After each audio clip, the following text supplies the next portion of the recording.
is up. See, you were going down the last note, but you got your pickup, and then everything else is.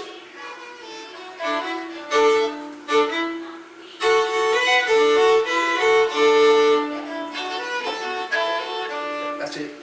I don't know what I did.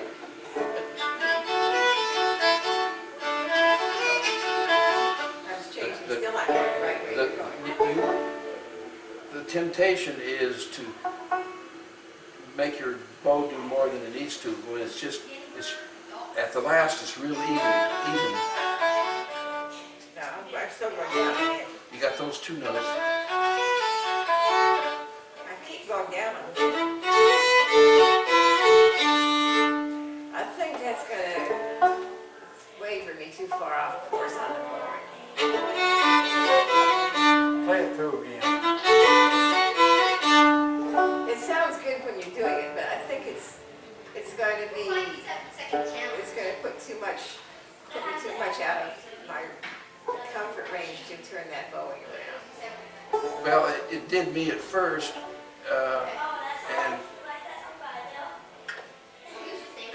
I don't know, it just happened. Let's see.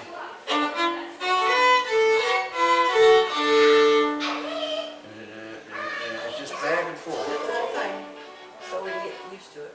Okay. You just want to start at the beginning, or? Yeah.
Switch those last couple of notes so that I end on a downstroke.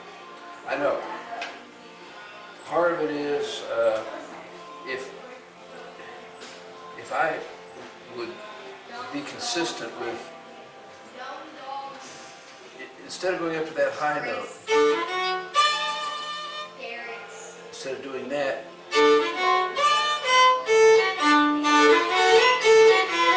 oops, that kind of got off.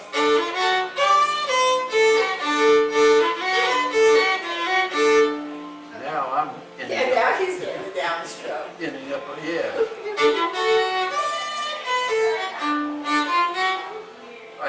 I think what I forgot to do is to put in those pickup notes. Yeah, and then I end up anyway.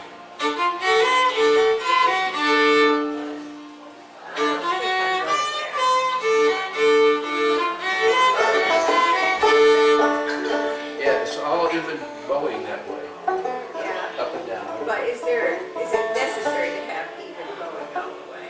If the notes are good, that's what matters. I don't know. You're out of line. I know. You're talking about something you don't know about. All about the word. No.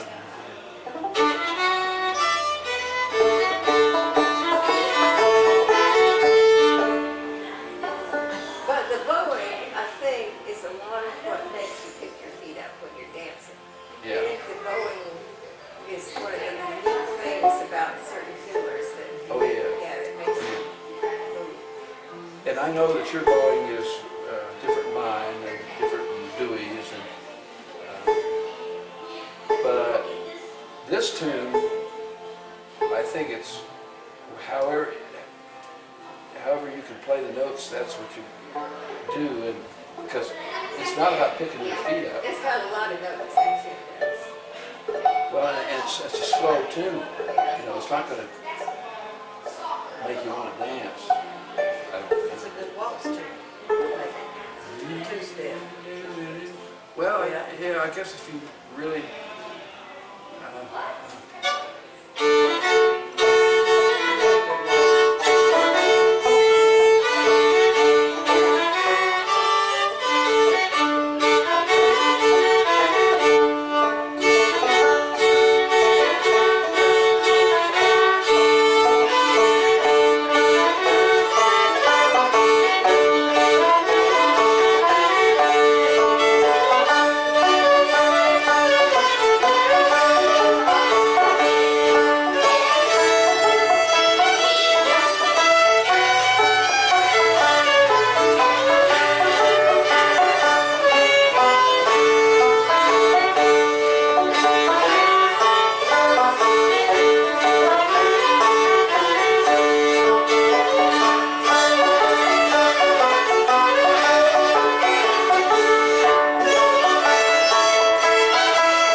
slurs in the part before that. But it was working a little bit. Yeah, and the reason I ended up bowing the way I did was trying to follow the melody. Yes. Yeah. And I don't know, it's a funny tune anyway. Was I missing the melody very much on that? Huh? Was I missing the melody very much on that? Well, I was listening mostly to D, but it sounded like you seem to have a pretty good sense of whatever it is you're playing at any time, and you're real good at faking whatever you need. I mean, faking I do a something. lot of faking. But I mean, keeping up with whatever is happening at the time, you just seem to. I can anticipate a Yeah. lot of stuff that tunes that I've never heard. I can Yeah. anticipate what's coming next. Yeah. Well, and tunes have a logic. Yeah, that's what we were trying to express in words the other week. Yeah. That there was a logic to it. Nelman must have that up here. Yeah. See, I don't really have it. I think the more a person plays music, the Yeah. more they. What's to expect next. Yeah. Yeah. Right. Yeah. And I think Helen even has it, because she'll Well, play those awful hymns and stuff in awful keys. And she'll know It just how to comes natural. cover her tracks. yeah, if I like a boo-boo, the whole world don't have to know it if you just keep going. Yeah, that's right, yeah. You cannot back up when they're singing. Like, what's that bluegrass banjo player is up your way? Oh, Bill. Bill. Bill Paul. Bill Paul. Uh-huh. He told me, he says that there's a lot of ways you can cover up your mistakes. I bet you. Well, and Make a new note where there wasn't one before. I've got a lot of respect for him. He's not from around here either, but he's got a good sense of how to, excuse me, I think they cut a gap in your hair one time. they may have. Yeah, Bill's, He's full of music, boy. well, he knows how to play along with just about anything. Yeah, but he was out for Friday. He did a Friday a month out at the center. And when he'd get right in my face, I wouldn't know where the tune was. Yeah, he puts a lot of stuff in, yeah. Well, he's a coordinator. He's Yeah. not playing all of But it. I'd be struggling to keep the melody in my mind because he would be just All over it, yeah. Well, he's a bluegrasser, you gotta remember that. Yeah, that's the thing. It was hard for me. Yeah. Do you know that he bought the brick house? It's right at the end of the driveway where I was raised. You gotta go down a private driveway to the cattle farms that we rent on a farmhouse to some folks that got a horse, and they got 48 goats, and baby goats, and chickens, and banty chickens. Yeah, Huh. right in his yard. Yeah, I don't know where, well, Bill must have done a lot of playing over the years himself, because he seems to have a real good sense of where it's going to go next, you know, what to do with it. He knows a lot of stuff. And it's not necessarily the tune, it's just, I was playing the fiddle with him one day in the center. I was playing Lee's fiddle, and we were playing that something that Paul Warren and Mr. Flat, Earl Scruggs would play. And the banjo would take the first part, and the fiddle would take the second part. I can't think. It ain't Martha White Flower, is it? No. he's listened a lot to Scruggs, I think, yeah. And he started to, I had the fiddle and he started playing that, and when we got to the middle part, he looked in at me and I just cut in and caught the second half on it. And so we played that all the way through, and he said that was good. Well, if you're like me, sometimes you just by accident can do something that really fits. Probably tickled him to death. Yeah. And of course, banjo players all know if they're any good that, you know, the name of the game is fooling people. You said right. You know, Well, what else you want to play today? Sugar Hill, I don't know. Liberty, We Fortune. could go in G or A. We're playing 7-second challenge. Well, I'll tell you what, if you do that, I need to learn, get better at Sunny Home and Dixie.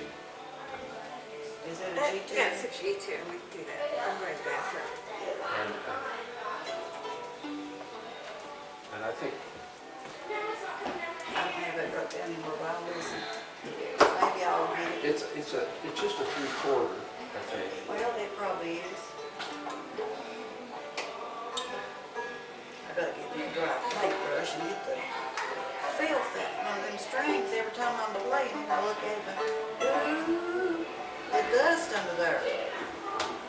Holy cow. What can I put on a dry paintbrush? I won't ruin the olive oil or, look down in there. Oh, I got the dust. Talk about the dust. Well, what you really need is compressed air, We don't have an that. air hose. Yeah. You just blow that dust out of it. I want to see some. You can buy this compressed air, clean air. You can go to any electronic store. and It's in buy a spray bottle? Spray, air spray. Oh, I compressed air. want one. I said I want one. I think it costs about $7. Well, it lasts a long time though. And so I had trouble with my CDs playing and the CD burning. And I asked them, I asked them about Twin County computer session, how to get the plane out.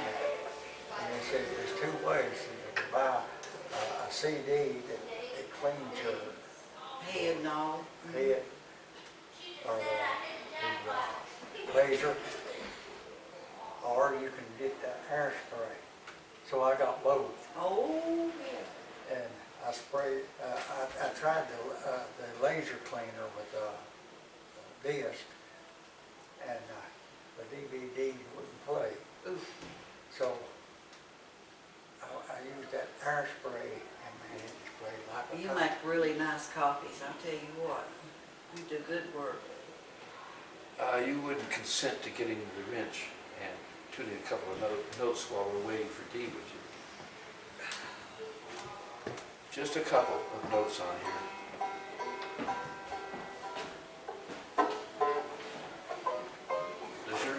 machine, are you in tune to your little machine up there? Your, Here.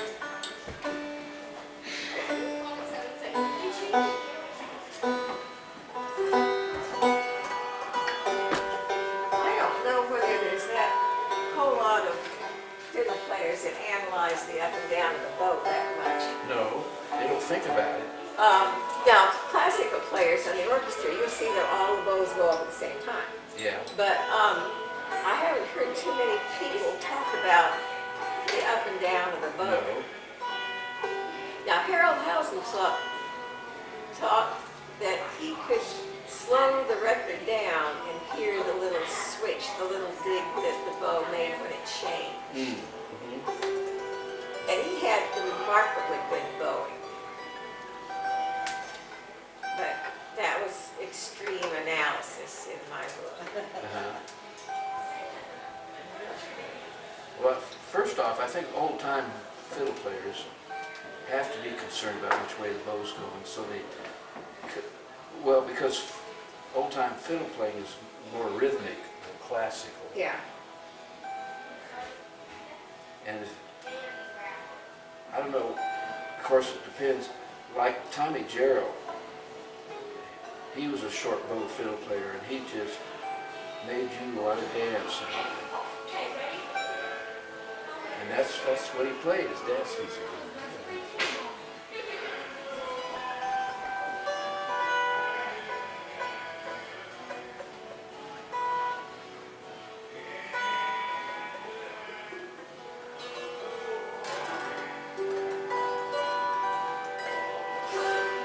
That's pretty good. Do you know Benny Galax played with Really?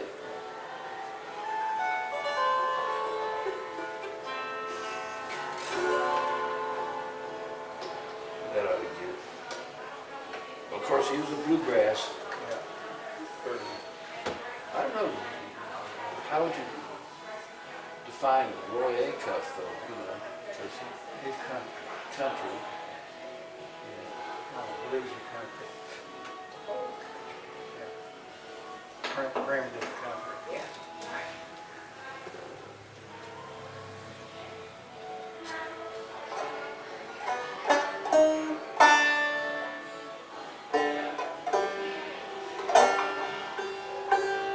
Yeah, I think fiddle players get to a place, dance fiddle players, I mean, like Tommy Jarrell people, they get to a place where their bow, they don't have to think about it, Right. what to do with the bow. Yeah.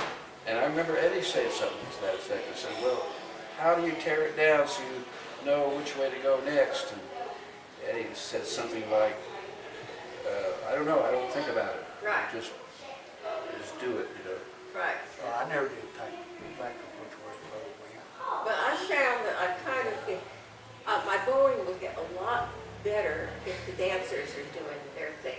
Because I'll be kind of, when I feel like they need to throw a beat down, I'll throw it down. Right.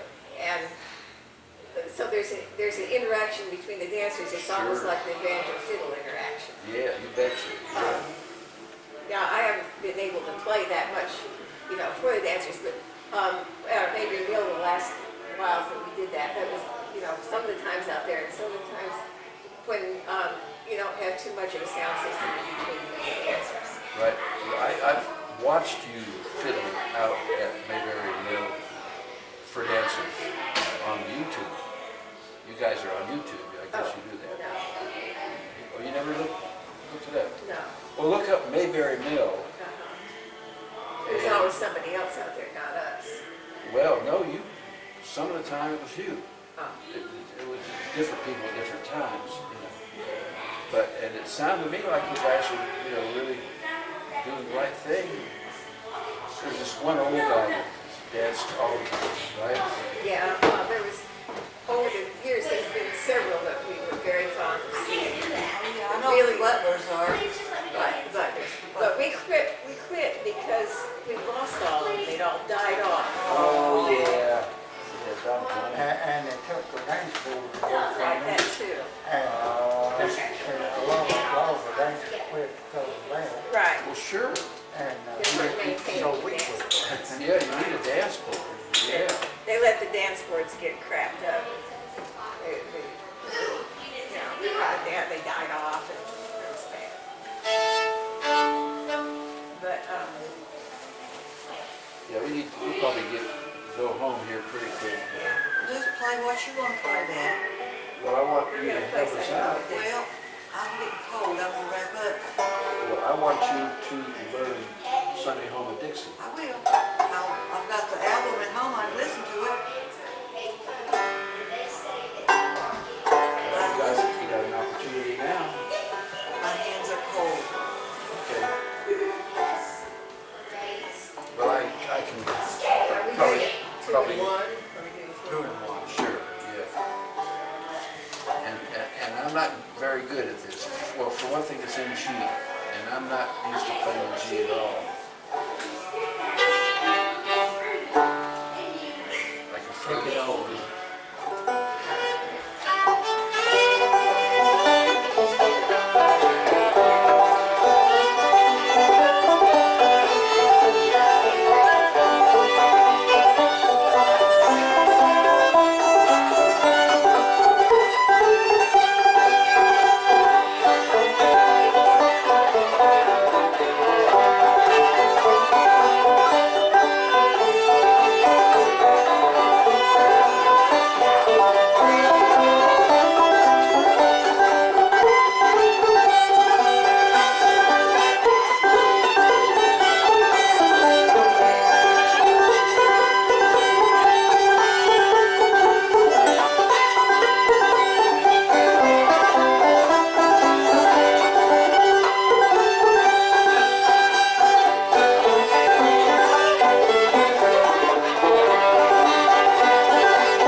and I learned it, and I played it with him about every time I played it until we recorded it. And I just wasn't too comfortable with it, and I just stayed quiet on the recording. On the records. Well, Raymond's winning too. it's a tricky tune, I mean, for me. Well, Raymond was good. He's got every note. Lay that thing and smile and know we're playing. Right. Well, I went back and listened to the Costa Waltz, Benny Gerald's, Tommy Gerald's father's group do that. You want to dance? Okay. That was pretty good. It's 7-second challenge. And her challenge was pretend to be a model. Oh shoot. Describe a person on your right. But yeah, they did it, and That's not right. well, and the way you do it sounds the same. I mean, and that's probably where I'm thinking Benny Gerald had records out real early. Ben Gerald. Ben Gerald, yeah. And so Raymond Melton probably That's probably where he learned it. learned it, yeah. So the way you guys do it is, what's the tune? You know, that's the way it goes. I'm just, you have to look over me because I don't play in G very much. That's a hard thing. The way that upper Hey. part, yeah. Do you sell hot dogs? So dare you to ask do you sell hot dogs? So, do we sell hot dogs? No, does she sell hot dogs? Oh, I'm sorry. See, I'm great. Is there a punchline to that? But that high part, the reach in that, Oh, yeah. I struggle with that. It doesn't feel natural, but, and I always feel like I'm burning somebody's ears off because I'm never quite reaching that fast enough, accurate enough on that high part. I agree. Yeah, it's got quite a reach. Yeah, some of my tunes, those notes fall naturally into place, but on that one they seem like they go in a bad cycle or something.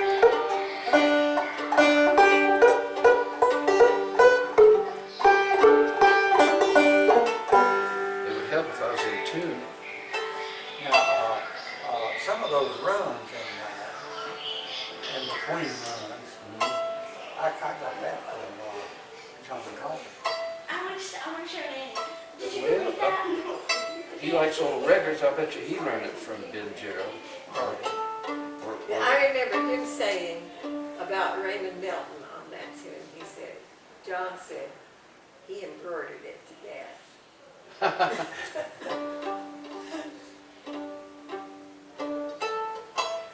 Well, I don't know how many different people recorded it and all that. The way the Costa Waltz does it is pretty notey. There's in a couple of places. I'll tell you the way Raymond played it was noted. Uh-huh. He was, yeah. All over. Uh-huh. Those little notes that you get from nobody else got, we called them the Mel tone. That's, Yeah, you don't come up here. Uh-huh. Raymond I never saw Mel him tones. only one time. It was about 1975, I think. I was down here. This girl I was dating at the time knew about the Galax convention, and we decided to go to it. And Raymond Melton was sitting under that maple tree down there near the toilets. And I thought to myself, and I'd heard him play, you know, and my goodness, he was all over that. Yeah, right. Up and down, and Yeah. And you know, that Dulcimer he made, I mean, that he played all the time. Really? His